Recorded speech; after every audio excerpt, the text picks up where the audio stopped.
Welcome back, everyone. How's everyone doing? I love that old claymation video. Now, my name is Scott Wilkinson. I'm a professional body piercer, and I've been piercing since 1994. And today what we're doing is we're taking a bunch of piercing questions. I'm doing my best to answer as many as we can. And behind the camera over there is Jared. Jared's going to be the voice today who's asking all the questions. Hello, everybody. How are you doing? And let everyone know in chat, today is Scott's birthday. So if we can get some happy birthdays in chat for Scott.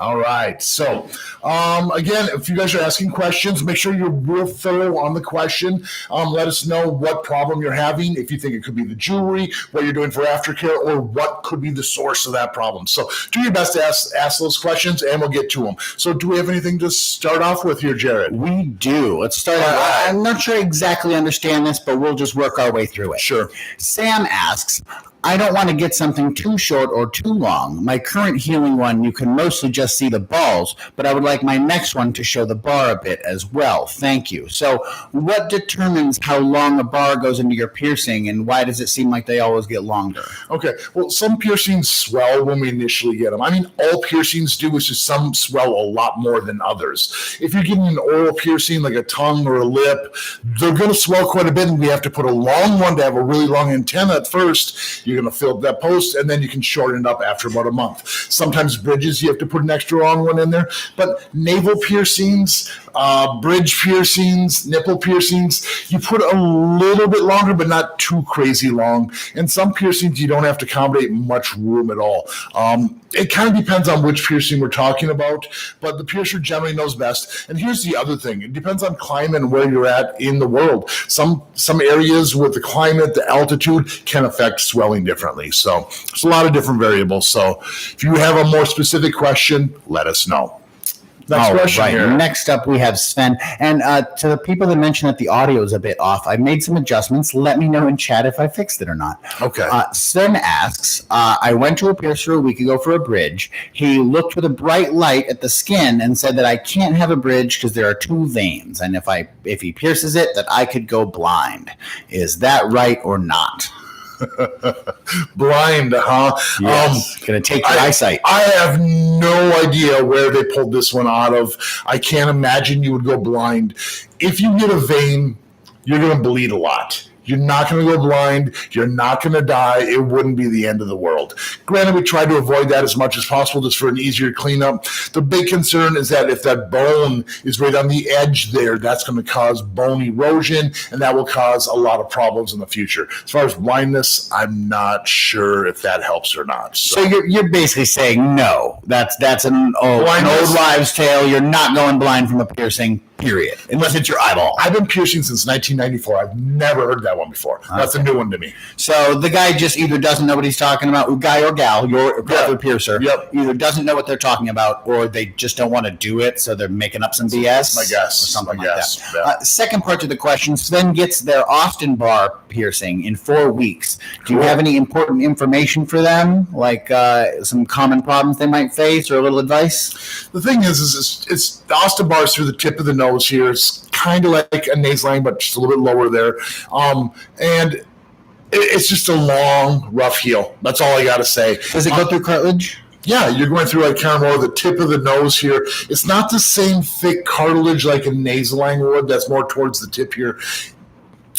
Still rough though. It's still going to be rough. The thing is it's going to swell. It's probably going to swell crooked. It's almost like there's two separate areas, and it's going to go crooked, but it'll probably go back once everything heals up. Find a quality piercer to make sure it's done straight, because that's obvious if it's crooked. So that's a good piece of advice for Sven. Is if 2-3 days later it looks super crooked, that's probably just the swelling. Yeah, and it will likely it's return to super normal. important for so many piercings to look in the mirror right when you're done to make sure you're happy.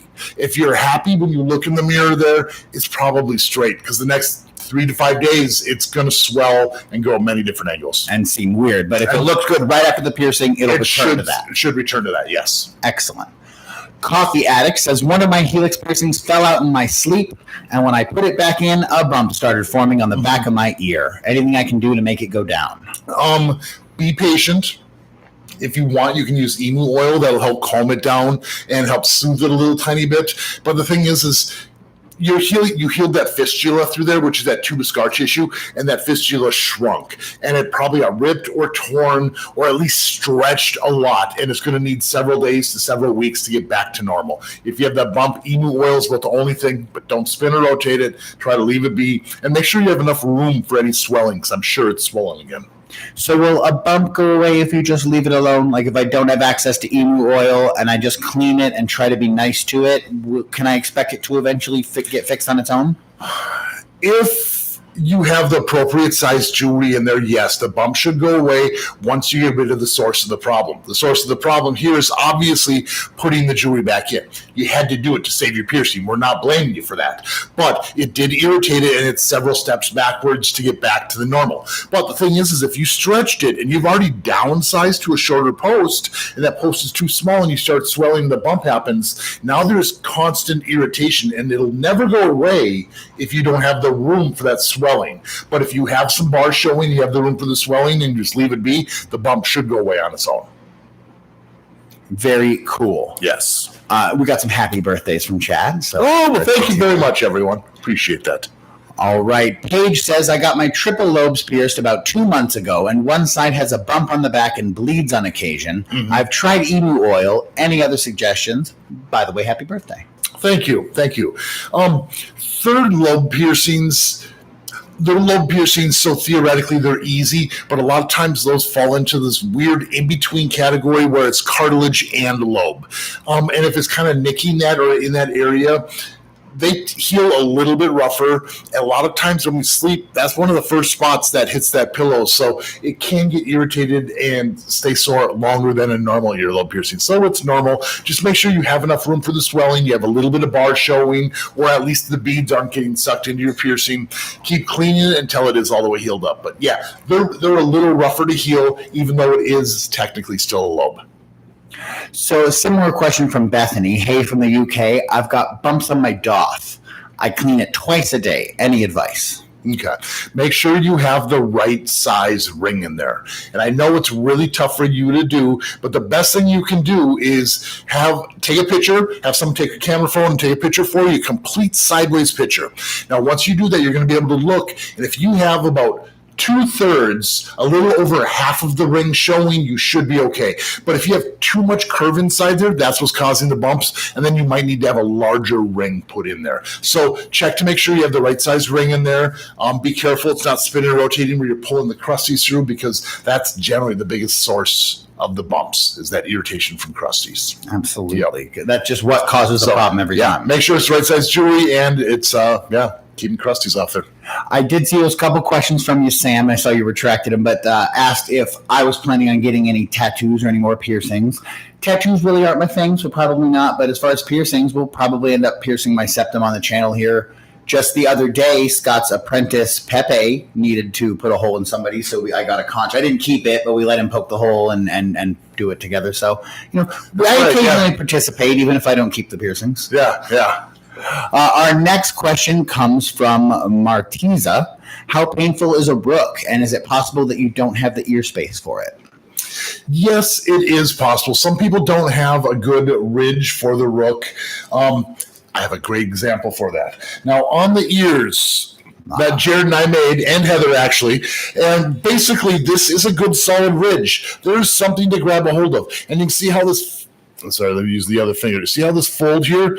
This area is going to get thicker than this area. So you can see how there's almost a little hole in there where we did the piercing before. This is a good candidate for it. Now, if I pull up this ear, you can see there's a little bit of a ridge, but there's really not that much. And if we did it, it would probably reject out, because you can't go 90 degrees or perpendicular to the skin. So what do you mean by that? Explain that again. Like, show me on the lobe. What do you mean by it has to be 90 degrees? Okay. So for a lobe piercing, if I'm going straight through, just like so, that's 90 degrees. This is at a different angle. Like if I go through the rook and I'm just barely skimming, we're barely making it through there, and the body's going to reject it out. But if I'm solid 90 degrees straight through like so, it's not going to come out the same direction. All right. Excellent. Yeah, so you need to have enough tissue and go in at that angle. So What are your thoughts on vertical/suicide industrials? Suicide industrials. Haven't heard that term before. No, I kind of like it.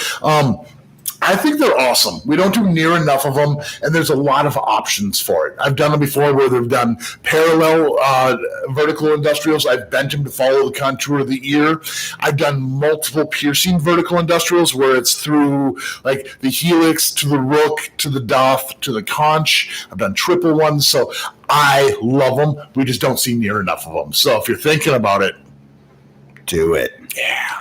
Merritt has a question. They want to buy jewelry online. How do they make sure they get the right size? I know that you, when you pierce people, give them a card that says exactly what you put in them, what thickness and what size of ring, right? Or whatever. Not every piercer does that, and I wish you would. So if you're a piercer, pro tip for you, give them a piece of paper that has the jewelry size down on it. If you get these pieces of paper as a client and you're getting the piercing, take a picture with your phone so you always have it on you too, so you know the size you're wearing. That's generally your best bet. Because it's not standard, right? Like a Daith, you're going to look in someone's ear and pick the right size for them. Correct. A lot of times I pierce people at a 3/8 of an inch diameter. Sometimes I'm at 7/16. Sometimes it's all the way up to a 1/2 inch. It really varies from person to person. And some people don't have the right anatomy for it at all. But if you have a piercing done, you got to measure your jewelry, and it's possible you're probably gonna have someone else do it. If you have an industrial, you want to measure the inside of the bead to the inside of the bead. Same thing goes with a curved barbell, inside of the bead, inside of the bead. If you have a ring, you want to measure the inside of the ring to the, everything's so it's the diameter, but not the outside diameter. Correct. It's inside of the bar. Inside is the wearing surface that you're looking for. Oh. So that's what you would have to measure. If you're not sure, your piercer should be able to help you out. You can go in there. A lot of times we can pretty much close to eyeball it and tell you, you're about a 1/2 inch. I'd measure and go, oops, I was off. It was 1/16 of an inch off. It's a 7/16. And there should be two different things that they know about each piercing, right? There's the thickness of the bar, which is expressed as a gauge, 14 correct, or 16. And then there's the actual length or width of the bar or ring, correct? Length or diameter, correct. And both of those have to be right. Yes, yes. Okay. And if you want to get real technical, there's also bead sizes. Okay, because certain things you want to 3 millimeter, 4 millimeter, 5 millimeter beads. Those are the three most standard size. Or you could say 1/8 inch, 5/30 seconds and 7/30 seconds. Okay. Or 3/16. Sorry, my bad. Excellent. So there's a few different factors. You can measure it yourself, but it might be tough. It's easier to have your piercer tell you, probably. Correct. Or if you have that aftercare sheet, it could say on there. It might be. Hopefully, a piercer might have done that. And when you're buying stuff online, it depends on who you're buying for. Some people don't even know how to measure, and they're just an in-between reseller that says, yeah, industrial bar. And they don't have specific. It doesn't have a size, And that's not necessarily what you want. I've also seen people label things because they see labels on other things where it says surgical stainless steel and it's an anodized pink bar. I'm like, how is that steel if it's pink? Unless it's painted on, then it's just the wrong thing. So. All right. Rook versus Daith. What generally causes more issues / which one's tougher to heal? I would say the Daith has more issues because people put things in their ears like earbuds, stethoscopes, even fingers or whatever, if you're scratching your ear or something. It's easier to irritate. The Rook, if you have the appropriate anatomy and you pierce with a curved barbell, it's tucked in there, it's less bumped and hit, so therefore it does heal better and there's less problems. Now, I will also say that the Daith is far more popular than the Rook right now, therefore we see more Daith piercing, so therefore there's going to be more Daith problems as well. In general, they're both fairly easy as long as you take care of them. Clarification on that very first question from Sam. Yes, thank you. About the length and some sticking out. We're talking about a septum piercing. We have a circular barbell in the septum piercing, and we can only just see the balls. We want a little more ring showing, but not too much. How are those sized? How is a ring sized for length like that? It's really, really tough. You don't know until the piercing is actually done. Once you're getting pierced, like I as a piercer, I'm going to stick my fingers in your nose, feel where that sweet spot is. Sometimes a little lower, sometimes a little higher. Everyone's anatomy is different. And then I'm going to find the jewelry that's going to best fit you. Sometimes we're going to use like maybe a 5/16 of an inch, which isn't going to hang out a lot. That's where you're barely going to see the beads. And that's the easiest one to adjust to be able to kind of flip up inside the nose. Sometimes we're going to use a larger diameter, like a 3/8 or a 7/16. Those are tougher to flip up, but it will hang down much further at the same time. So after you've been pierced, can I get a larger ring? 100%. There's no problem with that. It's just the way it looks. Okay, so but it's not only going to be longer, it'll also look a little wider, correct? Correct. For as much longer as it gets, it's going to get wider, but it doesn't really matter that much for a septum. So it'll just exit your nose slightly differently. So Sam just basically wants a larger size of ring, larger diameter than they currently have. Yeah. If it seems healed up after maybe about a month and a half, you're probably fine to have a change to the larger ring. And if you're healed, that's something you can experiment with a little bit, right? Like wear different rings and see how they look and see what you like. Correct. Some people like that real tight, snug ring. Some people like a thicker, more stretched jewelry. I mean, some people want beads. Some people don't want beads. It's personal preference, and there's a lot of options, and that's the fun thing about it. Sven says, thank you. You're awesome. You're welcome. Thanks for watching. You're awesome. Ella wants to know, should I get 2 conch piercings on one ear at the same time, like a double conch, or should we wait and do them one at a time? Double right away. That's an easy answer. Tell us why. Why deal with 2 healing processes? It's going to be sore, it's going to be tender, and you're going to spend probably 4 to 6 months minimum, spraying your ear, taking care of it, not sleeping on it. Why heal it up perfectly for 6 months and then hey, let's do this one more time when you could already be done at that 6-month stage. Might take an extra month or 2, but yeah, you're dealing with the healing process. Why deal with 2 of them? Just deal with the one. A sore ear is a sore ear. You might as well. 2 of them's really not going to affect it. Now, if you were saying 1 on each ear, then I'm going to say heal 1 so you have 1 to sleep on. Once you can sleep on it, then get the other side done. But 2 on the same side, knock them out on the same day. Just do it, Ella. We believe in you. You got this. All right. What a shame. Asked us last time about a helix, a double helix that they were nervous about. And it looks like she went and got them, had a good time. It wasn't very sore at all to pierce. How long should we expect the residual soreness to last? You're going to have that residual bruise-ish kind of soreness for months, unfortunately. Now, if you're sleeping on it and you're constantly hitting and irritating, it's going to take way longer to heal, so you just got to be gentle with it. Now, if you're aftercare and you're using the wound wash spray, that's going to keep it the best, keep those crusties off there. And if it ever stings or hurts, that's because of those crusties. So it does stay sore a while. I would expect real tenderness for probably several weeks, but it could be several months. So patience is the key. But congratulations. Always patience. All right. How are we doing here, Jared? I'm good. I was just puzzling out a word. I think it's frenum. Can you give any advice on a frenum?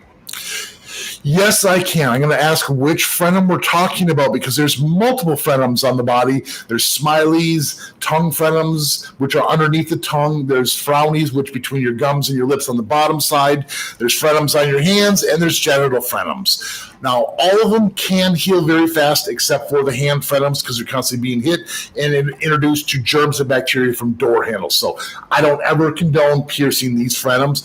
Oral piercings, they don't really swell up that much. Well, they do swell, but it doesn't really affect you. It's not going to affect your speech. As far as genital frenum piercings go, they're not as painful as you would expect, and those do heal nice and quick. Just keep the crusties off of them.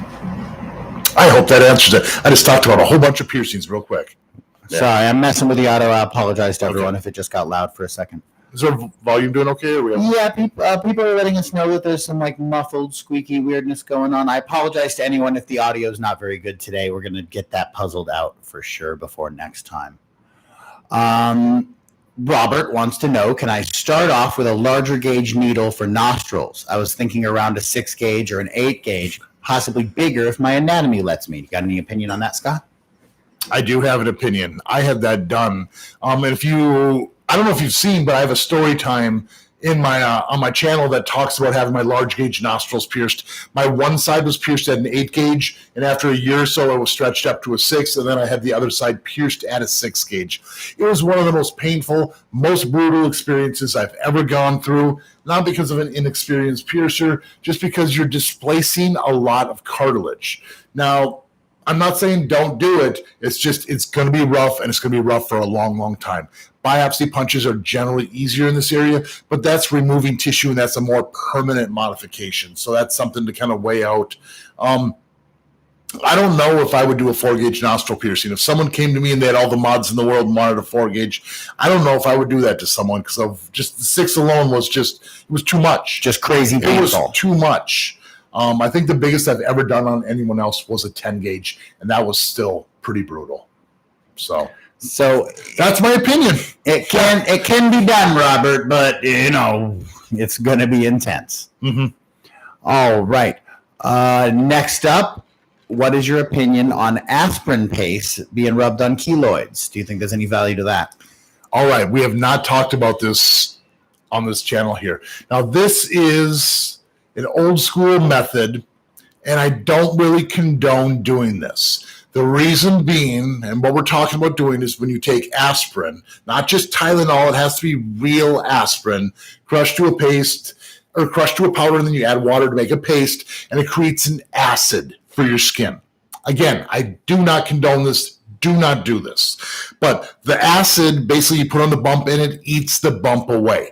Now the problem is you're trying to heal that fistula, and that fistula is affected by that same aspirin paste. So if that gets inside your ear or inside your piercing, it's bringing you back to square one and reestablishing, starting over on that fistula. So if it takes a 3-month healing process, you're starting that all over.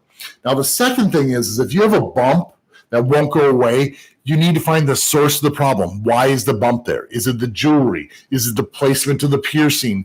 Is it something you're doing with work or your lifestyle? If you're causing the bump, the aspirin or whatever method you're using there is just it's going to keep growing back because the irritation is not going away.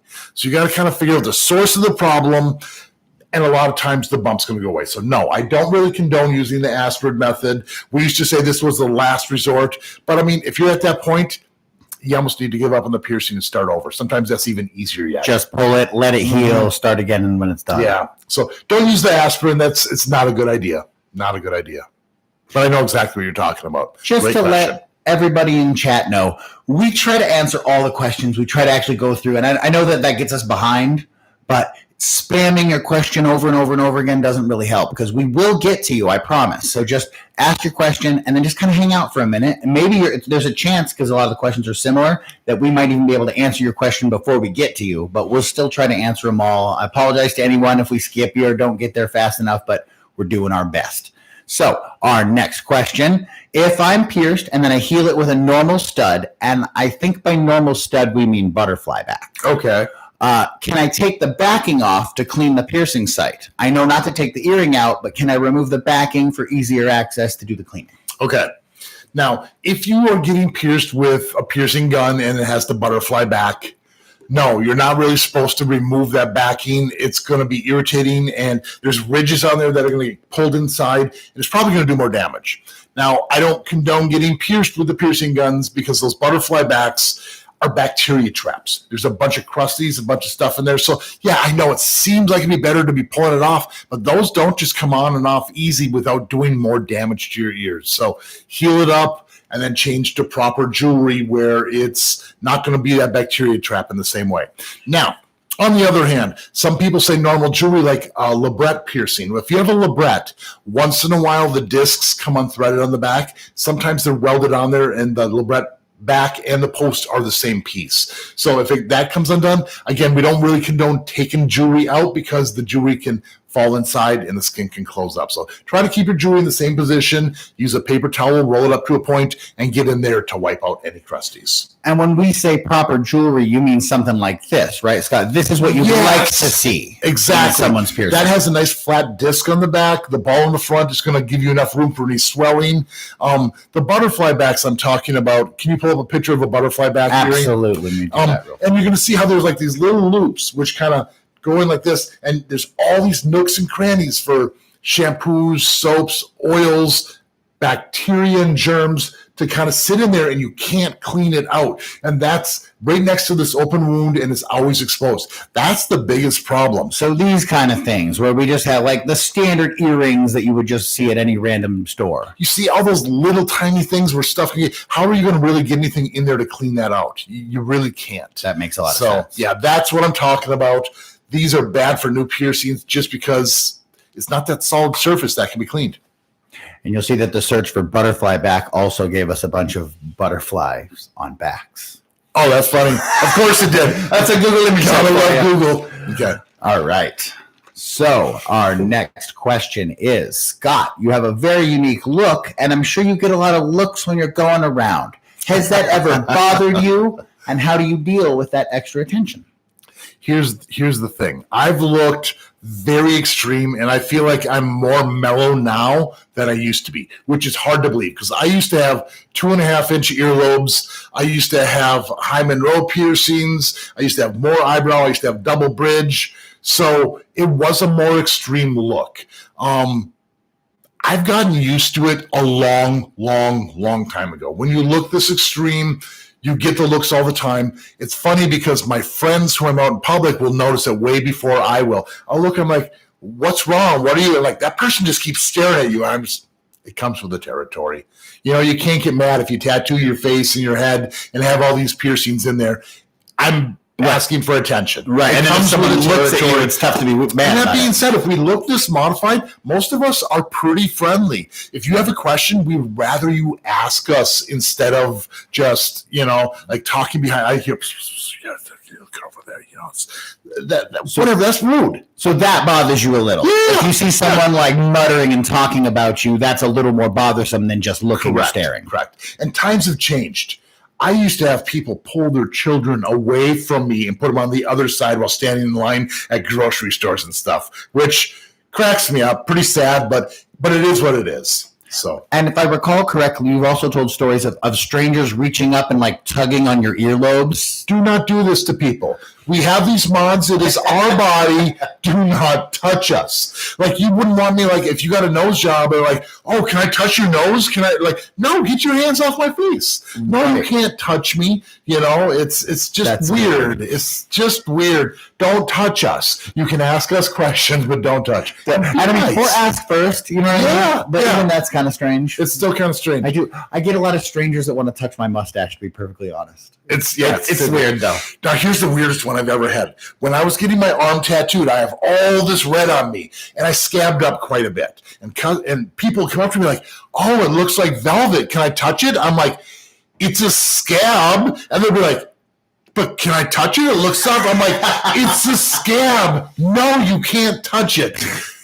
People are so weird. So weird. Okay. Next question.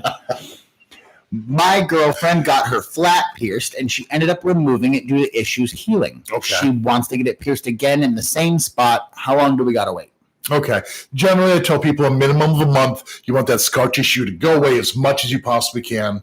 Mederma scar tissue remover, you can get it on Amazon. A lot of pharmacies will have a scar tissue remover. But you rub that in there, that'll get rid of the redness. Once that redness has gone away and the bump's gone down, you can get it re-pierced.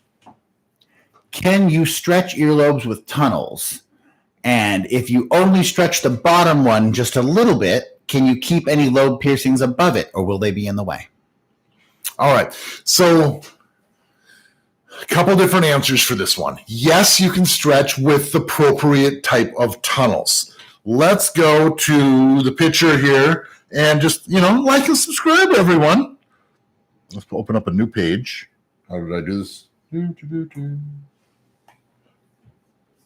All right, so the new page. So tunnels, there's a couple different ones. First of all, you're looking for a single flare tunnel, which will have the flare only on the top, not through here. And generally, we put a little O-ring on the end here. Now, a double flare tunnel has a saddle like so. So you got the holes like so. These you cannot stretch with. These you have to overstretch to get them in. These are for healed piercings. Now, and then when we're talking about flesh tunnels, that's where you have, like, we're going to go from the side here. Like, if you have a tunnel like so, And generally, this piece right here can kind of screw onto the back. Okay. Now, the thing is most flesh tunnels that I've seen are externally threaded, which means the threads are all on the edge here, and then you screw the disc on the front. So if you're stretching and then you're trying to pull the threads through, that's going to cause problems. Now, on the other hand, the flesh tunnels that I've seen are internally threaded are generally too short to be stretched with to be able to get the tunnel all the way in. So these flesh tunnels where they screw in there or they have the threadings, they're real tough to find the appropriate size for that. Now, again, a single flare tunnel, not the double flare, is going to be your best option for the actual stretching. I hope that answers that question. I didn't make it too confusing. There's a bunch of different tunnels you can, but the single flare ones are the best options. Duke Slat says, happy birthday, Scott. Thank you very much. How small can you go with the gauge and bottom end for a vertical labret? I want an Ashley piercing, but I don't want to damage my teeth. I'd like the bottoms to be quite subtle. So how small a bead can we put on before we have a problem? Okay. Now, I wouldn't pierce anyone smaller than 1/8 of an inch bead, but sometimes your lip is pouty enough where we could put 1/8 of an inch or a 3 millimeter disc on there where it sits nice and flush. And sometimes if your lip is pouty enough, it can actually sit up there and almost be invisible. Now, once you're healed up, I think they make beads down to 1/16 of an inch, which is going to be 1.5 millimeters, which is almost the same size, excuse me, I got hiccups, as a 16 gauge bar. 16 gauge is the thinnest I personally pierce with, just because it's tough to find internally threaded 16 gauge curved barbells. Or 18 gauge internally threaded curved bar. 16 is an easier one to find. But once it's healed up, you could totally go to an 18 gauge. I take that back. You could also do an 18 gauge threadless piece because Neo Metal makes those pieces too. Okay, so it can be pretty small. Is there a point where too small would get pulled into a piercing? You know what I mean? Is that the main concern? That's exactly what I'm talking about. Yeah, start with a bigger bead to heal it up, like a 3 millimeter, maybe 2.5, the smallest. Because if you swell and you pull it in, your skin closes up a lot inside there. So once it's fully healed and you put the appropriate size in there, then you can do a pretty small bead. But there's a point where even with a small bead, you'll still be able to pull it through. So you got to find the one that works best for you. About 1/16 of an inch, maybe a 2 millimeter or 1.5 millimeters is the smallest you could go.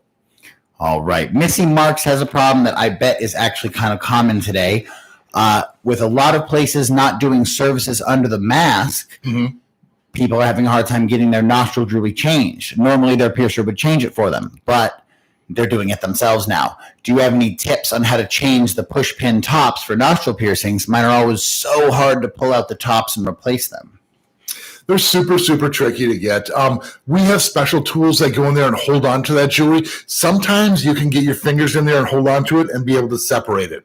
Now, if you're able to hold on to the inside and the gem, I personally use my thumbs and I touch the knuckle and use that as a leverage. If you're just pulling like this, a lot of times you jerk real quick and you can re-stab yourself. Like pop the chip bag open? Correct. So if you connect your thumbs as leverage, a lot of times you can get a little easier and you're able to separate it that way.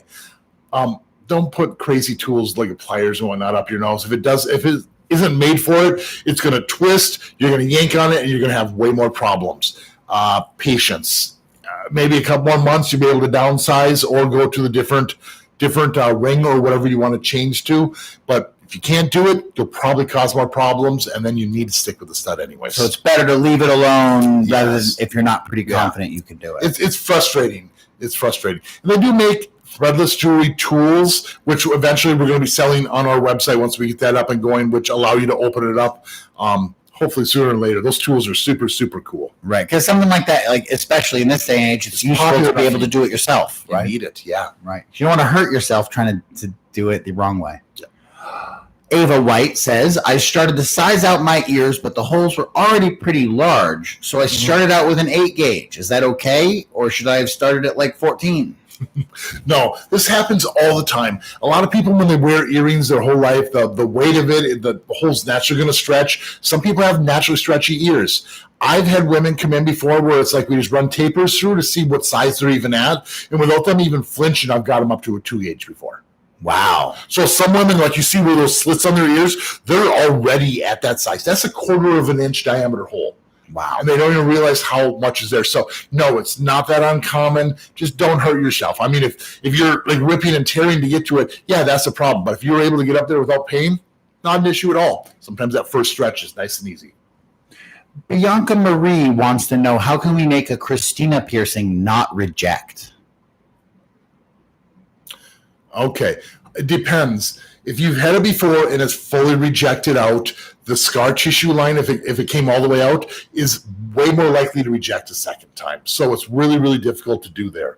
Depends on your anatomy. Depends on how you were pierced. Were you pierced with a surface bar? Were you pierced with a curved barbell? Was it a straight barbell? Was your piercer piercing you in the right spot? We're talking about Christina. Christina. Yeah, okay. And so it's really hard to say without actually being the actual piercer, seeing what's going on. And just for those of you who know, Christina's is actually a genital piercing. It's kind of up on the pubic mound, a vertical piercing. It looks like a very high vertical hood piercing, if you're wondering. So they're tough to heal. Appropriate anatomy is everything. Some people just don't have it too. And so choice of jewelry, surface bar versus curved barbell, is one better than the other? Or it's anatomy dependent? I mainly use the curved barbell, but if someone doesn't have enough tissue there, I probably would do a surface bar, but I generally like the curved barbell better. That's just my opinion. Excellent. Up next, we want to know, happy birthday, love the channel. Just a Thank you. Comment. And thanks for watching. Blink twice if you're being held captive, and you know better than to blink twice, don't you?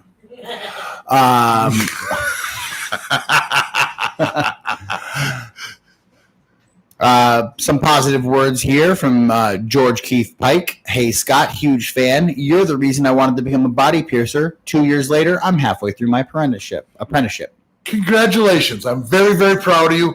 And there's a huge shortage of good piercers in this world today, so I'm glad to have you aboard. Despite the spam, we'll still answer it. How painful is an industrial, Scott? Check into my industrial Whole Truth series and you'll see exactly how painful it is.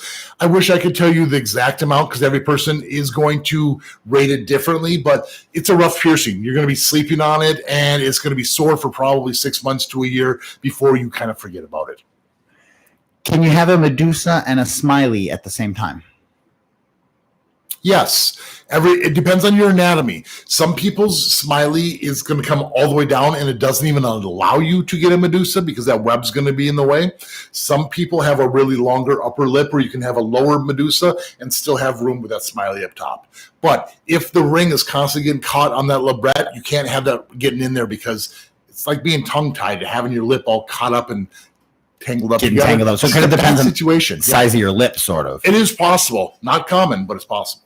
Absolutely. All right. Let's get that right there. Okay. Any advice on wearing a mask with a fresh philtrum? Yes, a clean mask. Be careful that your mask doesn't have a lot of loose holes, things to hold sequins, things like that. The more of a fabric or cloth smooth mask you have, the better off you're going to be.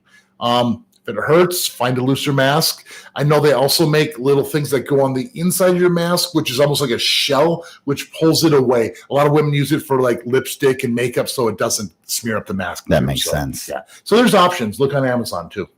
Lilith has a fun one. What are some piercings that you don't do very often but you think are really cool? So name 3 that you don't get to do but you like. All right. That's a really great question. First one I'm going to say is going to be mantis piercings, like more towards front-facing nostril piercings, more towards the tip. Pretty rare to do, super, super fun. I love doing bridge piercings. They're a lot of work to make sure they're straight and make sure people have the right anatomy. I just don't do enough of them. I do way more than we have in the past. Before it was like once a year when I first started, or once every 2 years I might do a bridge. Now I'm doing them every month, which I'd still like to do more. You'd like to do them once a week. To do more. And other rare piercings, I got to kind of stare at Jared here for a second to figure out what it would be. I would say probably more of custom bent industrials. You know, someone who wants something kind of looped around, floating industrials, that type of thing where it's just a little bit more creative and we can do something unique for that person instead of just a typical scaffold. So, yeah, don't do a lot of those, but they're fun to do. Excellent. PSCHC says, happy birthday, love your videos. Thank you, thank you, thank you. I only have a standard lobe piercing in my ears. Do you think one helix would be cool as the first piercing beyond lobes? Yes. Okay. There's a hesitation in my voice. Why is the hesitation there? It's because people think the helix is a real simple heal. Sometimes the helix piercing, the outside rim, can take up to a full year to heal. Now, I'm personally a bigger fan of inner ear cartilage like Daith, Rook, tragus, conch. They may seem thicker, but they're a much, much easier heal. So if you're looking for an easier, fun heal, those are a cool option. But the normal helix piercing gives you all the.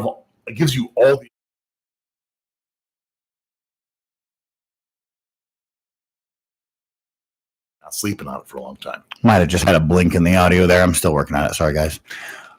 All right. Off topic, but what did it feel like getting a tattoo on the top of your head? You're not going to believe me because nobody ever does. It literally felt like someone with nails was giving me a head massage.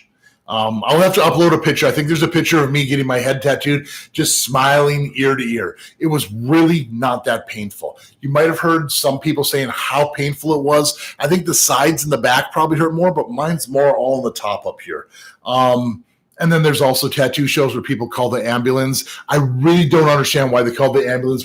They said it was so painful, but it was hands down the easiest tattoo I have on my entire body. And I'm pretty well covered from chest, back, legs, everywhere.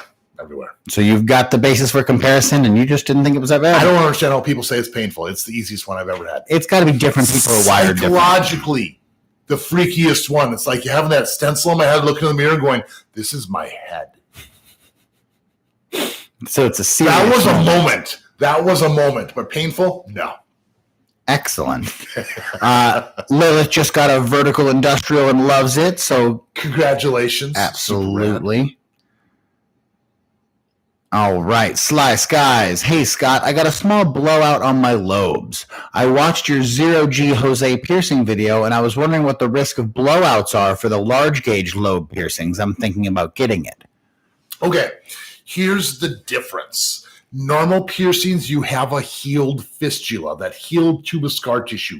That's what you blow out. Now, on an initial large gauge piercing, there is no fistula, so there's no tissue to really blow out. What we're doing is we're making a crescent incision, displacing all that tissue off to the side. So we're not removing tissue, and there's nothing to really blow out. Once in a while, with that crescent incision, that flap of skin can kind of pop out a little bit, but you just kind of massage it, it rolls back in and displaces back to the normal earlobe. So no real risk of blowout for large gauge piercings that way. Because it's about the already healed thing breaking. Correct. Excellent. It's hard for you to answer, but should Joe get his septum pierced? Yes. Yes. Do it, Joe. That was easy. I thought it was going to be hard, but then it turned out to be really easy. It was really easy. Here's my 2 cents, Joe. If you have a nose person like really crooked, sometimes the piercing would make it look more crooked. That would be the only reason I would say no. If your nose is pretty straight there, go for it. I love septum piercings. Emily got Dahlia piercings last week, but was pierced with really long barbells. Yes. How long do we have to wait before downsizing, and why were the barbells so long? Because we are not sure how much you're actually going to swell. When you initially pierce, if I'm doing someone's Dahlias and I put something that's way too long in there, I'd probably downsize them a little bit right away, but you still have to have that room. Dahlias, oral piercings like that can swell back and forth for several weeks. I think the soonest I would ever consider putting shorter posts in there would be 1 month. And then after a month, you still might even downsize more. But if you have crazy long ones and they're causing problems, go talk to your piercer. You might need to have shorter ones if they're way too long. Would you expect the swelling on a Dahlia to go up and down? Like once it chills out, is it possible that it could blow back up again during the healing process? I'm not 100% sure on that one. Cheek piercings do that for a good solid year. It is still kind of in the cheek, but normal Monroe piercings and lip piercings don't do it the same way. Typically, it's more close to a lip piercing than it is the cheek piercing, but it still could. So that's why say full downsize after closer to 2 months on something like that. Kind of depends on you. But if you have crazy antenna sticking out, you're hitting on everything all day long, you're not going to be able to downsize if you can't heal it. So then you would need a shorter one. I feel like you'd have to worry about it getting inside and between your molars too, biting down on it. Yeah, if you like those chompers, yeah, careful. All right. Foggy says that your video on the vertical tragus made them want one. So I hope you have the right anatomy for it. That is another extremely rare piercing. I think I've only done like 2 or 3 in my entire career. Kara wants to know if hobo oil really makes a difference when stretching ears. I'm at a hobo oil. Find a hobo and you squeeze over like all that oil on you. That would be terrible. Sorry, I'm not making fun of that. That's just that's great. Yeah, I know it's funny image in my head. I never knew how to pronounce that forever until I learned that it is hoba. It's not what you'd expect. Yeah. But yeah, so we're at a 7/16 right now. We want to go up a few sizes. It's really good for the skin. Yes, I do. There's other things I really like too. I also like cocoa butter. If you don't have open wounds, like cocoa butter is like in between an ointment and a lotion. It just keeps that moisture in there. But I know a lot of people use hobo oil for their plugs, like wood and organic stuff, and that really helps keep it not dried out, cracking, and really comfortable. It's good for the skin. Olive oil also is really nice for the skin too. So there's a couple different options. Excellent. Daniela wants to know if if your books will be open for June. They're coming to Vegas and they'd like to get pierced by you. How far in advance can we book an appointment? I think around a month or 2, or can we go all the way out? I'll have to look into what the settings actually are, okay. But yeah, I believe it's at least 2 or 3 months out right now. I think you can book an appointment. I'm excited to pierce you. All right. So, how do you feel about acrylic replacement beads? I have surgical steel for a bar, but I want more colorful jewelry. So how about a colorful plastic bead? I'm generally not a fan of the acrylic. If you're healed and you don't have, you can go ahead and do that. There are some companies that will make internally threaded jewelry for the acrylic beads. It's pretty tough to find these days, but most of the acrylic ones I've seen are inferior jewelry. It's externally threaded, lower end steel jewelry. So be careful what you buy if that's the case. But yeah, I'm generally not a fan, especially the oral piercings, because a lot of people are like, I want some sort of acrylic to protect my teeth. Don't play with it, because playing with it's what causes the damage, not the jewelry. So, all right. Well, the jewelry caused damage from playing, but I'm still getting complaints about the audio. If you guys give me 20 seconds, I think I can fix it. I think I know what's wrong. So we'll be right back. Small pause.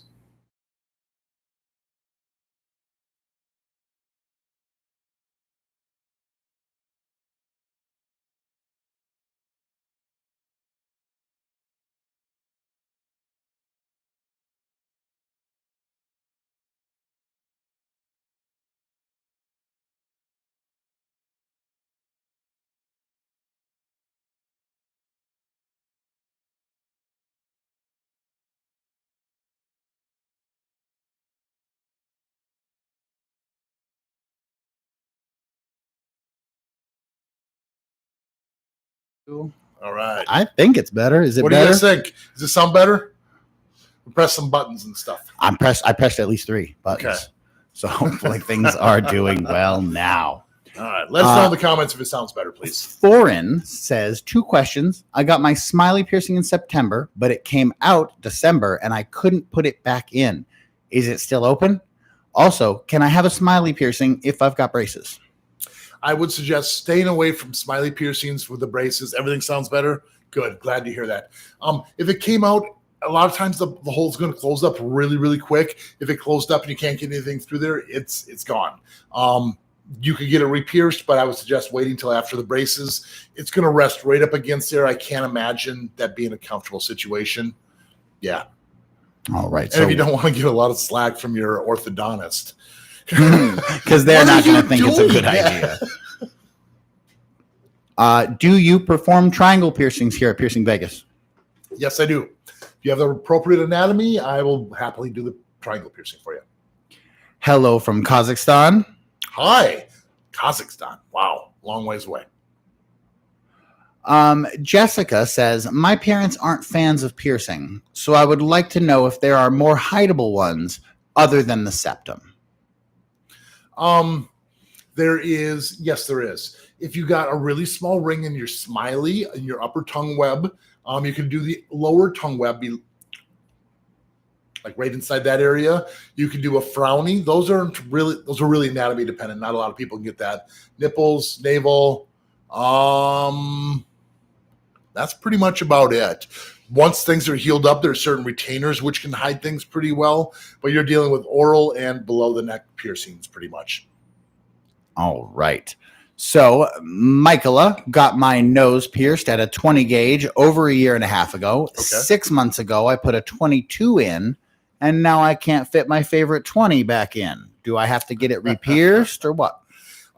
Try doing this in the shower. A lot of times, just soaking your nose in some warm water for a good 5 to 10 minutes really softens tissue up, and you might be able to get that back in there. The other option is if you can get maybe a 20 gauge hoop in there.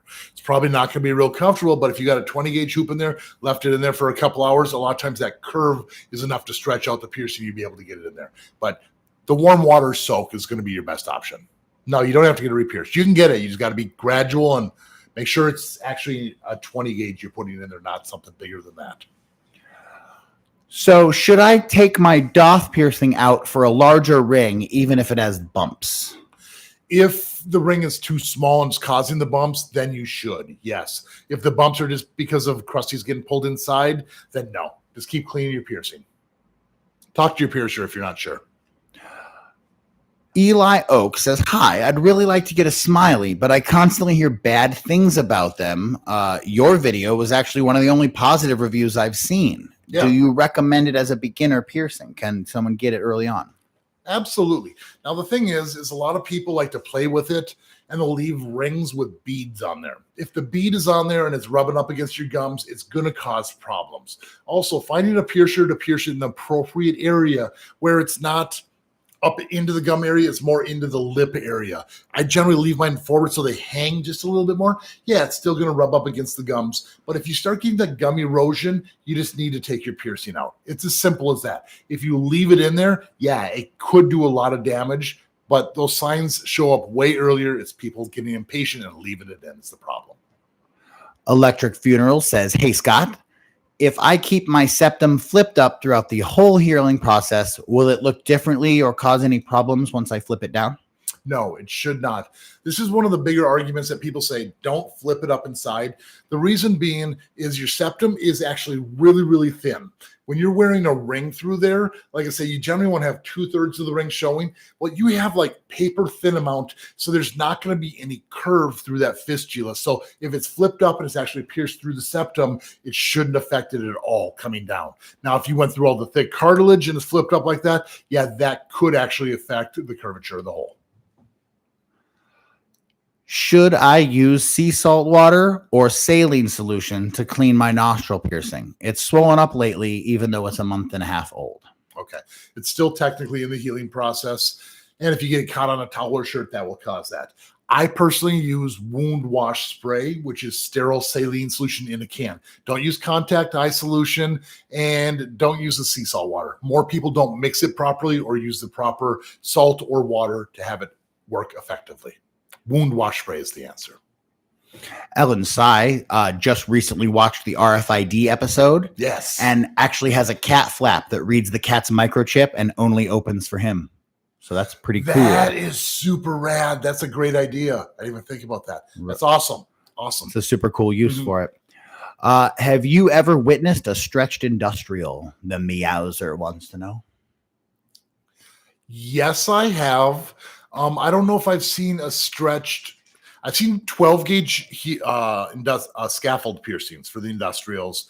The only other stretched piercings I've seen have been tragus to conch piercings, industrials, where they kind of have that slight angle. And I've seen them big. I've seen them like 4 gauge industrial bars. Wow. That's so I don't know if they stretched them and put the jewelry in after or what, but they're awesome. What is the proper angle to pierce the helix? And maybe you could show us on an ear or something. Like what are the considerations that you take when you're piercing a helix? I try to go as 90 degrees as possible, unless the customer has a specific look they're going for. Now, For instance, looking at this ear has a nice flat. So 90 degrees is going to be, straight in like so. Okay, that's going to be your best angle. It's the least amount of tissue. The gem's going to be forward facing, and this is going to allow us to heal. Now, there's other times where the ear is going to have a huge fold, and if the piercing is completely perfectly perpendicular like so, a lot of times you can't see the gem. So we might want to angle it a little tiny bit. You're still going perpendicular because of the curve on the back of the ear, but you might want that gem to face more forward. And then the other factor might be the way the ring lays. Some people are going to want to have, if you have a ridge, to pierce perpendicular to this helix here like so instead of straight in, which will make the ring look sideways as opposed to a horizontal piercing. There's a lot of factors. It depends on the look you're going for. If it's just studs, you want it perpendicular so the gem's facing forward. So generally 90 degrees to whatever you're piercing. Try is to go the general perpendicular as rule. possible, yeah. Is it okay to use gold jewelry in a smiley? Yes. I retract that statement. Yes, it's safe to pierce with, but smileys reject out easily, and gold is way heavier than titanium. So I would highly suggest getting pierced with a titanium ring. And once that's healed up, maybe change to the gold, but that's going to cause that hole to stretch out. You're afraid that the weight of the gold ring will pull through. Titanium's the answer. Yep. So how long does it take for a piercing to mature to threader earrings? I've had my lobes pierced for 7 months, but I get a bit nervous about changing out to threadless flatbacks. Also, I have thick earlobes. So on lobes, how long to wait for a jewelry change? Once it's healed up. Once the crusties are done, if it's been a month and a half, maybe 2 months, if you have thicker earlobes, you should be fine to change. If you still have those crusties, it's sore or tender, if you can touch your ear and just kind of move it back and forth and it doesn't hurt, you're fine to change your jewelry. If it's still tender, wait another month or so. Sid has some questions. We need tips on stretching a septum. We're Sure. trying to go from the 8 to the 6. Taping it's been a struggle, and trying to find anything like 7 gauge is a big investment. This is the hardest stretch that Sid has personally ever attempted. Do you have any advice? Okay. Septums are always different because everyone has a different size sweet spot, which basically means how large of a gap there is between the cartilages. There's cartilage, and then the septum's that thin mucous membrane in the middle. Some people have a large sweet spot, and getting all the way up to like a 2 gauge or 0 gauge is no problem. Some people, you're actually separating those pieces and it's a little bit more. So patience is the key. A minimum of probably 2, maybe 3 months before you go up to the next size. So hopefully you're not stretching too soon. And then the glass plugs. If you can find that in between single flare glass plug, that's going to be your best option. And the last thing I'm going to say, like always, is if you do it with some hot water, do it in the shower or soak your nose for a good 5 minutes first in some warm water. That can also help ease the stretching process. Good luck to you. Ross Jackson says, "Hey, Scott, happy birthday. Thank you. I'm looking to get a trident piercing. How do you recommend carrying and cleaning it?" I always suggest using wound wash spray to clean your piercing. Wound wash the sterile saline solution in a can, spray it directly on all of the piercings, let the solution soften the crusties up, and then take a paper towel or sterile gauze, roll it up to a point, and use that to wipe off crusties. A trident piercing, for those of you who don't know, check out my whole truth video on it. There's a video. It's basically like 3 upper helix piercings where it looks like a trident, like the 3 spikes going, and then the ones going down either through the lobe, through the tragus, or the conch. There's a lot of different options there, but it's 4 piercings in one. It's pretty rad. Long heal though. Be patient. Nicole says, "Hi, Jared and Scott. Hello. Do you have any tips for putting the ball into a ball closure ring? I managed to do one, but the second is crazy hard." This is actually a very good question because we just filmed a video about this. Correct. Hopefully, you think this week we'll Monday. have that one? Monday it'll come out. You'll see a video on that. The thing is ball closure rings, they're like a spring. Okay. So you want to open the ring a little bit and then it pinches on the dimples on the bead. Now, sometimes we close the gap too much and you're able to actually You twist the ring to the side, and if you twist it back, you might be able to leave a little bit larger gap and get the bead in there properly. So sometimes you need to kind of finagle and bend it a couple times to get it to the right size. Sometimes when we open it and we close it too small, and that bead's too tight to get in. They're really tricky. Wash your hands with a lot of soap and water. That gets the oils off your hands. And like I said, just do your best. Yeah. Put a towel down over your sink. You'll drop that bead. I think you know that. Ray wants to know, how long does it usually take for a piercing bump to disappear if you're no longer irritating the piercing? So we've eliminated the source of the problem. How long do we expect for it to go away? Sometimes a couple weeks to a couple months for that bump to fully dissipate and completely disappear back into there. But it should consistently look better and better and better over time. Anika A has actually a really good question. How hard is too hard cleaning? Because when I clean it, it hurts. And then I think about, if it hurts, you're doing damage. Yes. Am I cleaning it too roughly, or is that just the feeling of a piercing? Can we expect it to hurt some? Okay. Now, when you're cleaning, a lot of the pain comes from the crusties getting pulled inside. It doesn't take much when you're cleaning it to bump that bar or that ring to pull them inside, and that's going to hurt a little bit. So that's why we suggest spraying it with the wound wash spray, letting it sit, letting those crusties get as soft as possible to minimize the amount of crusties that get pulled in. Then you have that goo getting pulled in, which isn't going to hurt the same way that a hard crusty would. So let it soak maybe a little bit longer. And then when you take that paper towel or gauze, you should be able to lightly just wipe off the crusties. It's going to be like a bruise. If you bump it a little bit, it's going to be a little tender, but it shouldn't ever be stingy, painful. If it is, just do your best to get the crusties off. I hope that helps out. Yeah, if it's not wiping, soak it longer. Maggie has a 5-month-old industrial and really wants to change the bar out, but has a few bumps. Mm-hmm. What can we do to try to tame these bumps down so that we can change the bar?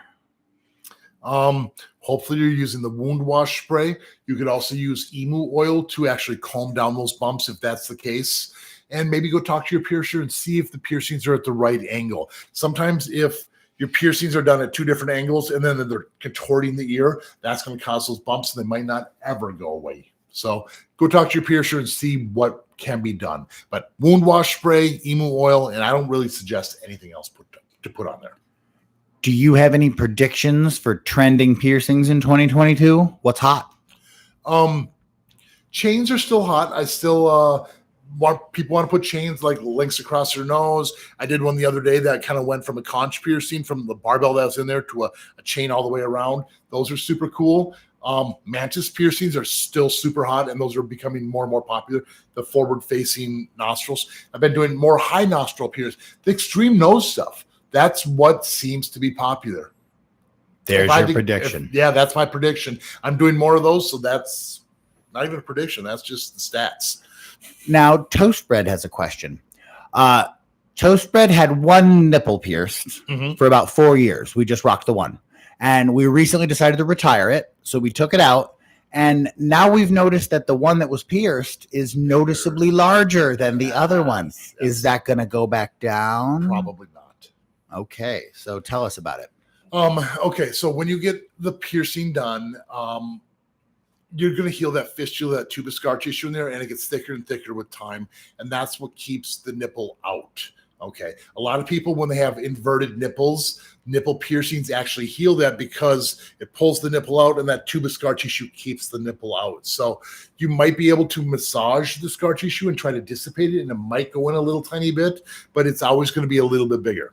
Now, I've also heard that when you stretch or you pierce, the tissue can regenerate, so you're creating a little bit more tissue there. So there might be more there than the other side. So get the other side pierced, rock it for a couple of years, take it out, and then it'd be nice and balanced. There you go. Simple solution. There's always an answer. The scar tissue remover is the only thing I can really say. It's probably going to be a little bit different, though. Zach V says, "Happy birthday, King. I'm going to eat a soy packet for your birthday. Soy sauce." He loves it. It's our friend Zach. Thanks, Zach. You weirdo. He does. He sent me a picture the other day of sucking on a soy sauce packet. I mean, it's delicious and salty. No one can argue. Yeah. Some can. Some can. Some manage to argue. I am about to give up my Helix piercings. I got them both pierced 7 months ago, and I still have bumps, even though I clean them with the saline spray. I've even replaced the jewelry, but they just won't go away. We're at our wits' end. Is there any other things? I would have to ask, what kind of jewelry you're wearing? Is it a barbell or a labret? Is it the right size? Sometimes fancy ends on there, can be made of a different metal, and that can cause problems. Could be lifestyle. Are you wearing a helmet, headbands? Do you have hair product that's constantly getting in there? There are so many factors, and they're so frustrating to deal with.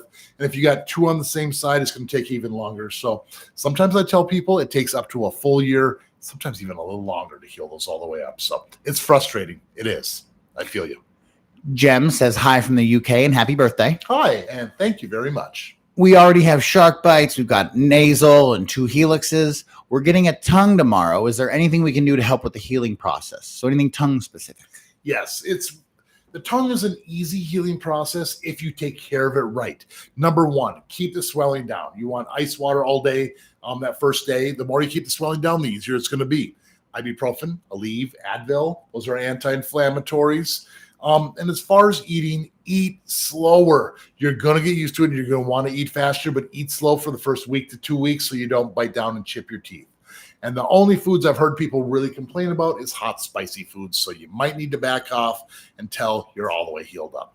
It's a rough one. You're going to probably sound weird for a little bit with a little bit of a lisp, but stick through it and downsize in about 2 weeks. Congratulations. This will be a fun one. Soapy Soap is a very interesting question. Is there any way to tell if you're going to get a keloid or a bump, I believe is what we're probably talking about, in your cartilage before you get one based on your biology? Or do they only come up if they're not taken care of or snagged? So are they usually a result of damage, or do some people just naturally get them? People don't naturally get them. There's a source of the problem. That's why they form. If you know you sleep on that side, you're probably going to get a little bit of a bump. That's way more than anatomy. Some people say they're more prone to bumps, but they're probably more prone to hitting them on things or sleeping on them. The hair product, the headphones. There's too many variables to really completely eliminate to not get the bumps. But if we got a piercing, if someone was in a coma laying there, we did a piercing and we cleaned it every day for them, there's no bump that's going to form. So generally you do something to it. It's a question of how careful you are personally with your piercing. Yep, that's my true belief. Helena wants to know, can I pierce my side lip and get a ring straight away? If not, how long do I have to wait before I switch to the ring on the lip? I suggest starting with the stud.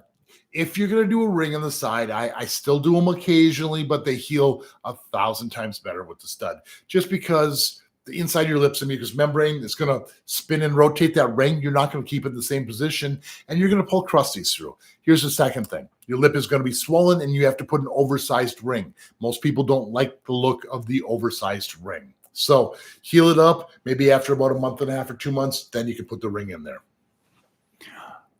I'm stretching both ears at the moment. One is at 4 gauge, the other's at 6. The 6 just won't budge, and it's been more than 2 months. I don't know what to do. Or is 2 months too soon? Should we not be expecting it to stretch yet? Generally, I tell people it's the bare minimum. So give it another month or two. The other side, it will stretch. And if I had to guess, you probably sleep on the other side. That's why your other side stretched easier. So the one that stretches is probably the side we sleep on. Correct. Well, if that earring is constantly being pulled on, twisted, and it doesn't necessarily hurt, but it's constantly being loosened. And then the other side, again, bumps don't happen unless the side stretches when it's being pulled on. The side it's not being pulled on is not stretching the same way. So we typically have a side we sleep on, and that's the side that typically stretches better than, So, and if you're going for evenness, you probably want to slow down on the fast stretching side, huh? Like stick at a 4 until the other one catches up. I personally would. Otherwise, it's like you really get far ahead. But I love the method of stretching one slightly bigger than the other. Not for the asymmetry factor, but the fact that you don't have to buy as many plugs. You can buy a single glass plug, but the 6 gauge, and when you're ready to go to 6 gauge over here, it's just you buy one more, stretch this, and bring this one over here. It saves you half the money. Would your eventual goal be that they're at the same size? That's just like a hand-me-down way to get there? Yeah, if you want to get to a 0 gauge or a 00, and you're only going to be at each size for a month and a half, it doesn't matter that they're off a little tiny bit. Save yourself a ton of money by buying one instead of 2. See, these are the kind of pro tips that we get when you talk to a 30-year professional. All right. Next up, I just got my nostrils pierced about 3 weeks ago. When can I start stretching them, and how do I go about it? Happy birthday. I love the enthusiasm. Thank you for the birthday wish. And when you can start stretching them, I'm going to say probably 3 months minimum. I do say it takes 6 to 8 weeks for this to heal up, but then you need that tissue to relax and loosen up so the stretch doesn't hurt or do damage. So probably maybe even close to 4 months or even longer. Proper stretches shouldn't hurt much. The nostril will hurt a little bit, but if you're hurting yourself too much, you need to back off. You don't want those bumps. Let this heal all the way up first. Tracy Tarr says, hi, Scott. Hi, Tracy. I got a double nostril piercing and the left one fell out after a week for some reason. And within literally half an hour, I couldn't put it back in. Is it normal for it to close up so quickly? Sometimes it's 5 minutes. So half hour, I'm not that surprised. It's really unfortunate. Generally, I tell people you need to wait till all that scar tissue and redness goes away before you can get it re-pierced. If it just happened, sometimes you can go see your piercer and we can use a taper. We have special tools which might be able to save the piercing for you. But like I said, sometimes they start closing within 5 minutes. That's what you're trying to do is heal that tube of scar tissue called that fistula. And that's what prevents that raw tissue from closing in. Just immediately closing. Yeah. And other people get lucky and can leave piercings out forever, right? Yes. Yes. So it just depends on you as a person. Either you can get away with it or you can't. Correct. I'm one that it closes immediately. If I wake up and I look and jewelry's gone, it's like, uh-oh. It's gone. Wow. So it's that simple. Like you wake up in the morning and your eyebrows out, you've lost it. I've lost it. It's just gone. I'm not gonna, yeah. Wow. So got to be careful. Got to check those beads, make sure they're tight. That's right. Another happy birthday wish for you. Thank you. Thoughts on getting a conch and a rook in the same ear on the same go or one at a time? And after finding this channel, we've gotten a first cartilage piercing, a Daith. It's been healing great. Congratulations. If you have the right anatomy for it and they're not going to swell up into each other and the jewelry's not going to be touching each other, then I'd say go for it. Sometimes the anatomy things are so close together, it actually would not work. You'd want to heal one and then heal the other later. You'd have to talk to your piercer and see if it's a possibility. So, yeah. But if you were to do it, pierce your Daith first, then your rook, because you're going to have to pretty much rest right on that fresh rook piercing to get the Daith one in there. Oh, the piercer's going to have to put pressure on it. Yep. RCB Guitar says, hey, Scott, what's a good time frame of when I could change my septum? I got it pierced at a 14 gauge 3/8, and for me, it doesn't stick out enough. Happy birthday to the best piercer on YouTube. Thank you very much. It's how old? We don't know how old. How long should we wait to change to a bigger ring? Generally 6 to 8 weeks. If it feels fully healed and comfortable, you don't have crusties, you're healed up on a septum. So after 6 or 8 weeks, you can totally go to a different diameter. If you were to stretch, you might want to wait a little bit longer if you want to go to that thicker size. But a larger diameter, month and a half, 2 months, you're totally fine. And thanks for watching. I appreciate it. Sarah Wardle has a question. I'm not sure if you have an answer, but it's an interesting question. Is it normal to have fully healed piercings become inflamed while you have COVID? Yes. Have you heard of that? So when people are sick with COVID specifically or with anything almost? Anything. I know personally, like a cold or flu, maybe too much information for you guys, but my nipple piercings get really sore and really inflamed. Just if immediately. I'm getting sick. And I've just learned this over the years. So if my piercings start acting up, I start taking vitamin C. I just dose up on it and I might get sniffles for a day and I kick in the butt. But if I don't, I will get sick. And that's my way of telling. It's like your early morning system. Weird. It's like a superhero power. It's very close to that exact thing. So yes, it is possible. People get sick, piercings flare up. It does happen. So that it makes sense. Healing your body, your immune system, that's all interrelated. Yep. Mayu Chan, how do you know that you're not going to pierce a vein? And is that as big a deal as some people seem to make it out to be? It's not a big deal at all. Arteries are what you don't want to pierce. Veins, you're going to bleed a little bit and it's going to stop. And to be totally honest with you, there is actually like an artery which runs up in the high nostril area. It's a little further back. And I hit mine back in the day. and it bled a lot. And the piercer freaked out when it happened. Yeah, like blood went down the back of my throat. We were able to apply pressure and get it to stop bleeding while keeping the jewelry in. But a couple days later, it just massively started bleeding again. I went in and we took it out, and it was actually almost shooting out of my nose. Like squirting with your heart. Squirting, which was like ridiculous, which says artery to me. So, right. When you're looking at your tongue, when underside your tongue, you have some big veins. I have personal friends who actually pierce through those when they're doing venom piercings. They say, yeah, you bleed a little bit. It's not a big deal. Look at people who actually bifurcate or split their tongue. They're taking a scalpel and just splitting the tongue. You just put it in cold water, you're going to stop bleeding. So yes, you hit veins, it happens. And on the last note I want to say is, like, when you're getting like anti-eyebrow piercings or eyebrow piercings, there's possibilities of black eyes because we hit small veins or capillaries, which cause the blood to spread, which would give the image of a black eye. So, because realistically, yeah, if you think about the way your circulatory system works, you're always hitting a tiny vein of some sort. Yeah. There's probably not a point you could poke. It's not like we're just like a big bag of blood. If you bleed, we hit a vein. Right. So it's not actually a big deal. You can pierce veins. It's not something that's necessarily a big deal. A professional knows where to put the needle and correct veins. And when it comes to like tongue piercings, I don't try to go through those big veins like I was saying my friend does. Like, I will avoid it. A lot of times you can roll those things out of the way. Tongue piercing, like, oh, I can't pierce because there's a vein in the way. Veins roll. You can move that stuff out of the way, and it might be a little crooked, and you can still get it done. But still, if you get it, you're just going to bleed a little bit. Our viewer Jess got a Helix piercing back in late September. It got badly infected, so we took it out in November. Mm-hmm. The ear is still slightly swollen. Yes. No more discharge, though, but it still just seems a little bigger than the other. Any advice for the swelling? I'm not 100% sure it's going to work, but here again, scar tissue remover might help. Because you probably build up some scar tissue on the inside, so maybe that Mederma or any sort of scar tissue remover brand could actually work for you. It's a gel, you just kind of massage it in there and breaks that up. I'm sure you probably have a little bit of discoloration on there, like a little brown or reddish tissue where the piercing was. That will pull that discoloration out of there for you as well. So that would be my best suggestion to you, is the scar tissue remover and massage it. But it is normal. It does stay thicker. Rosemary's Bones asked their piercer that same question that you answered about ones you don't get to do often, but you'd like to. Mm-hmm. And they also said high nostrils were one of the ones that they, wish they did more often. Yeah. They look so cool. They're kind of awkward to get having stuff shoved that far up your nose, but it is what it is. It's the price you pay for beauty sometimes. It's true. Soapy Soap wants to know, where is your piercing studio located?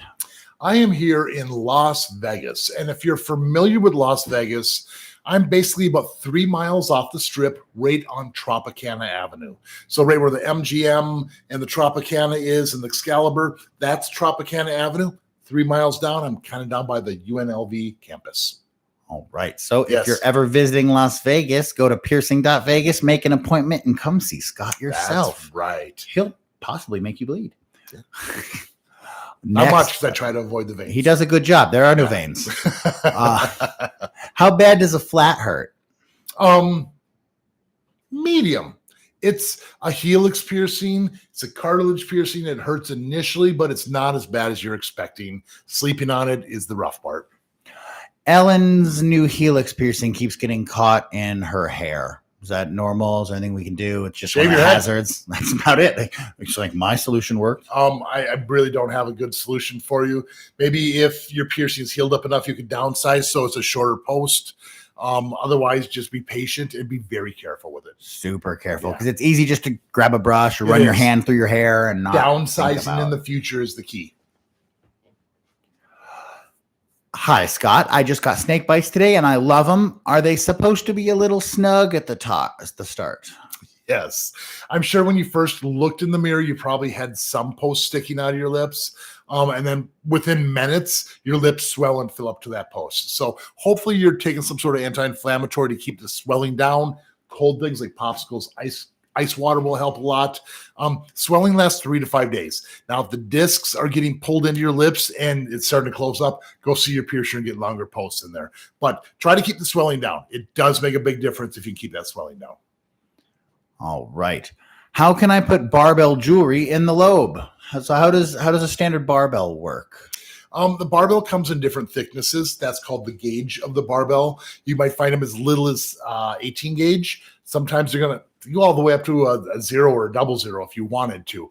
Now, to get that in there, if your earlobe's already pierced, soak in some warm water, find the thinnest gauge, and it should almost fall right into place. If it doesn't fall right into place and it's a lot thicker than your other jewelry, you might need to see a piercer to help you get it put in. Otherwise, just start stacking jewelry. Put a couple extra rings in there, and you'll be able to get it up to that size. Now, you're obviously very experienced. You've got a lot of tattoos. You've got a lot of piercings. Amber Rose wants to know, do you still get nervous before a piercing or a tattoo?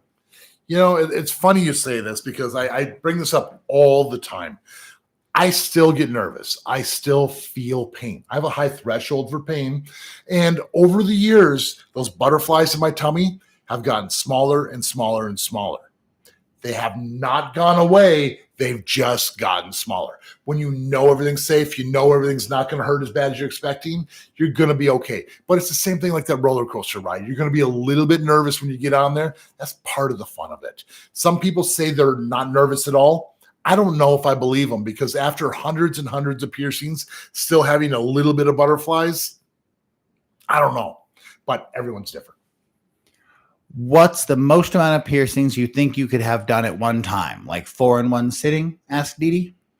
I would say maybe 6 in one sitting is the absolute most, and that's as long as they're easy piercings to heal. For instance, if you're doing 3 earlobe piercings on each side, lobes typically heal up in about a month and a half to 2 months. Maybe expect 3 months to heal them all up. But if you want a cartilage, then I would say the 4 to 5 max. 4 or 5 max the one time. Can you put a horseshoe earring, which I imagine they mean a circular barbell, in your lobe? And do you need to wait any period of time before you change that? No. Typically, I like to start studs with most piercings. Earlobes are one of the exceptions where I will pierce with the ring if you wanted to get that. But keep in mind, it will heal much nicer and better with the stud. And the ring has to be slightly oversized so you have room for swelling too. Sydney has some snake bite piercings. Are they supposed to leave an indentation on the inside of your lips? Yes, they are. That is totally normal. That is actually pulling it away from your gums and your teeth, which will minimize damage in the future. Now, it's going to go in a little bit. That's normal. If it's going in a lot and those things are completely disappearing, you need longer posts. How do you know when you can't get a tongue web? Generally, when people come in, you have to have enough of a web to pierce. Some people, it's just completely flat. Now, the other thing I generally request is for you to, I don't know how to describe this, Jared. This is so weird, but creating like a suction with your mouth where the tongue goes on the roof of your mouth and you're able to pull it nice and tight. We can see it. Okay. So if you can do that, you can hold it. It makes our job 1,000 times easier. Otherwise, your tongue's moving, the tongue web size changes, and it's easy to lose the connection and not get a straight piercing. So that's generally what I tell people is if you have enough of a web and you can kind of create that suction, then I'm able to do the piercing. Those are my personal requests. So, requirements, not requests. So here's an interesting kind of question. Michael has done a few illegitimate piercings on his own, but he's looking to end that and do things the right way. Sure. What's the best way to go and find an apprenticeship, like to kind of change gears from where we're at now? Because that is probably not the path to a profession now. It's not. And I commend you for wanting to do things the right way. So first of all, stop doing the piercings.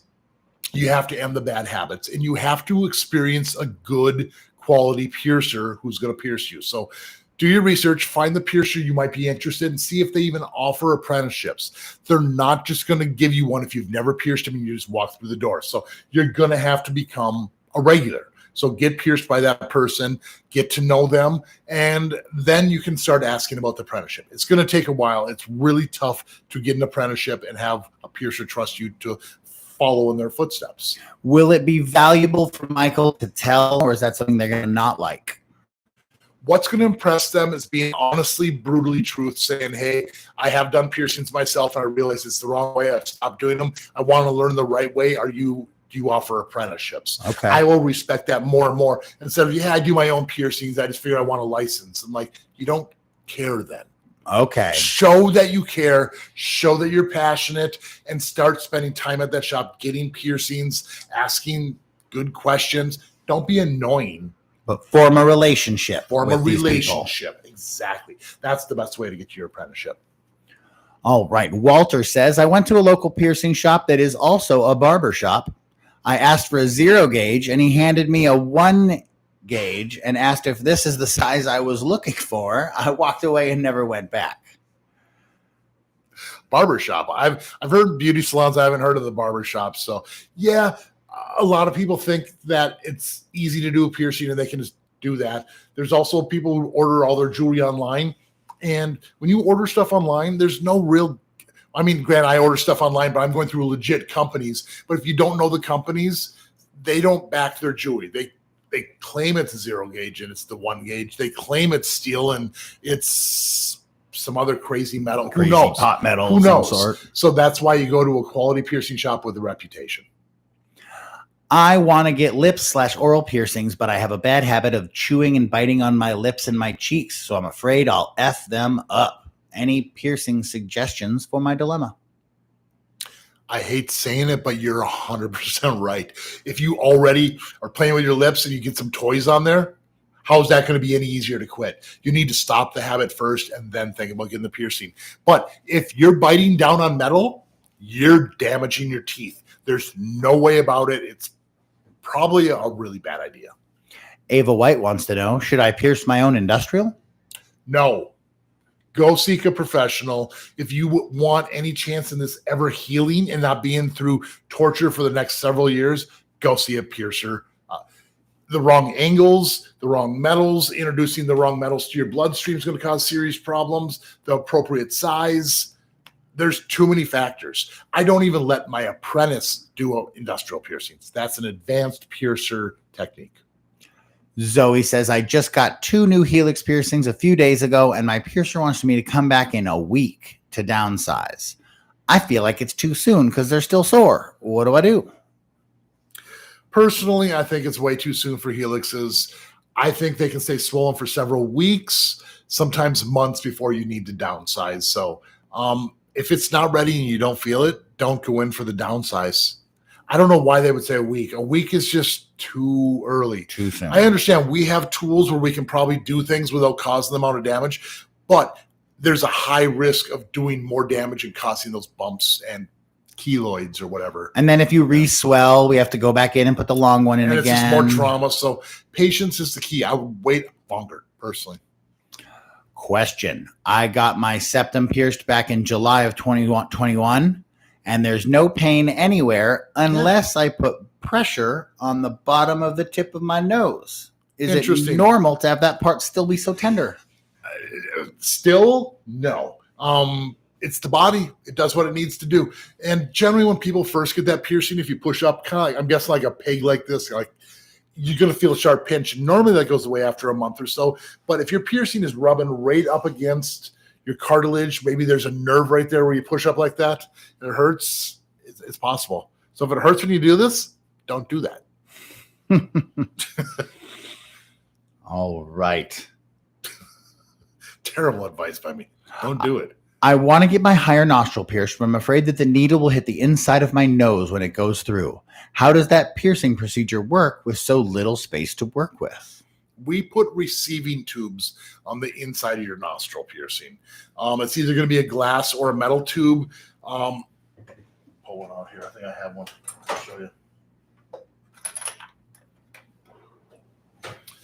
So this is the type of tube. I don't know if I can. Yeah, we can see it. It's got like a 45-degree angle. Yeah, it has an angle on the top. So that's going to go on the inside of the nose, and we pierce into the tube so we don't hit any of the actual cartilage on the inside.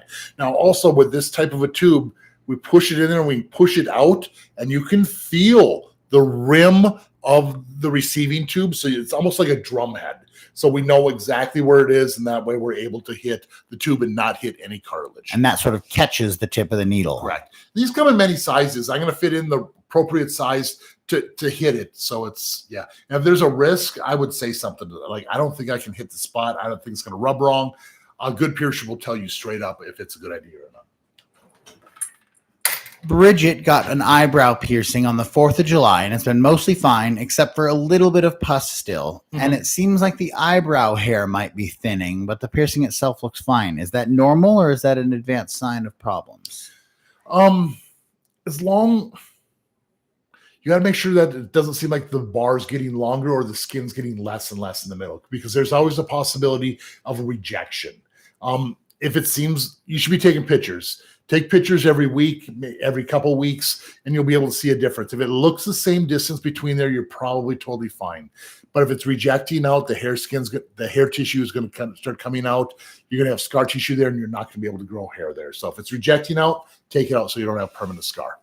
All right. Soapy Soap wants to know how much we charge for bridge piercings. If you go to our website, www.piercing.vegas, you can get a full list of all the prices, but expect about $50 for the piercing and the jewelry for most regular piercings. No, it's $45 for the piercing, and the jewelry starts at $20. So you're looking at about $65. $65 total. And then we have all kinds of fancy stone ends, opal ends, prong ends, gem ends, and that can raise the price. So depending on what you get, but starting at about $65. All right. How long should we wait till we stretch a septum that is 2 weeks old? Longer. Probably 3 months in minimum before you even think about stretching, and it should feel completely healed, no crusties, no tenderness, soreness. All right. So we're running out of time, so we're just going to try to hit a few more questions. I apologize to anyone whose questions we miss. Nolan says, I got my nose pierced years ago with a ring, and lots of people I've talked to have said that no one they know would pierce a nostril with anything but a stud. Is that true? Is it a miracle that a ring healed, or do you just do that to avoid trouble? It's not a miracle that a ring can heal. The caveman back in the day was healing with bones stuck through their body and so forth. So we can heal anything up. We're just trying to prevent irritation and those bumps from happening.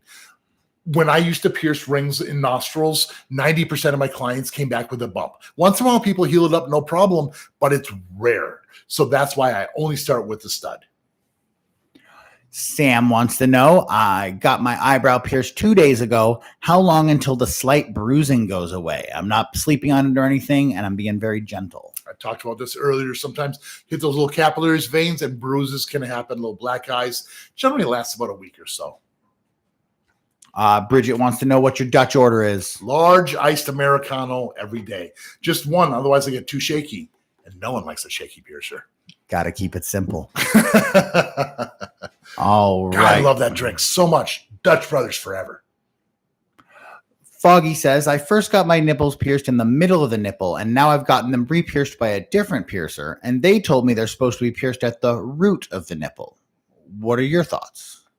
I pierce at the base of the nipple and the areola, which is what I'm guessing they're talking about.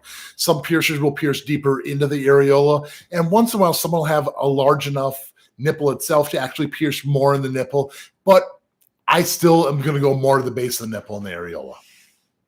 The only exception would be is if someone had a nipple piercing and it came out and they wanted to be matching, then I'm going to put it in the same tissue that it was before. All right. And we'll go ahead and ask one last question. We'll go with the question from Strawberry Yogurt. Is there something like a side labret piercing? I've seen some people with lip piercings, but it looks a little different. So I was thinking if it's just a different kind of piercing, or am I just dumb? LMAO. So what are the different lip piercings that are available to choose? Sure. A side lip piercing. Side labret. So I think we're talking about probably lower lip to one side. So anywhere on the lip can be pierced straight in with studs. That's what the snake bites are. You're going to have like the two outside ones. You can have spider bites. It's any combination are going to be the bites, piercings. And that's, so you can do this on the upper lip and anywhere on the outside of the bottom lip. You can do the corners of the mouth, which are called Dahlia piercings. You can do vertical lip piercings like the gestrum, which is on the upper lip, or the bottom lip, which you'll see both beads on. I don't ever condone doing horizontal lip piercings where you're going to see two beads like this, where it goes horizontal side to side. You can do an Ashley piercing, which is through the darker lip tissue, straight in like a normal labret. You can do lobrets, where they come all the way down here, closer to the bottom of the gum line. Those can cause gum erosions and can cause more problems. So I hope that answers your question there. And we have whole truth videos about a lot of those piercings. Yeah. So if and you still search, more to come. And yes, we're still making them as we go now. There's a lot of bites. So yeah, if you look up like snake bites or spider bites or Dahlia, we've done some videos on those, and they're all just variations on a lip piercing, really. Absolutely. So cool. Well, I just want to say thank you for all the birthday wishes. Thanks for tuning in today and asking all these questions. You guys are so amazing. We love you all. And if you haven't already, make sure to hit the subscribe, make sure to hit the like, and we have more future content coming out really, really soon. So stay tuned. And of course, keep putting holes in your body. We'll see you all in the next video.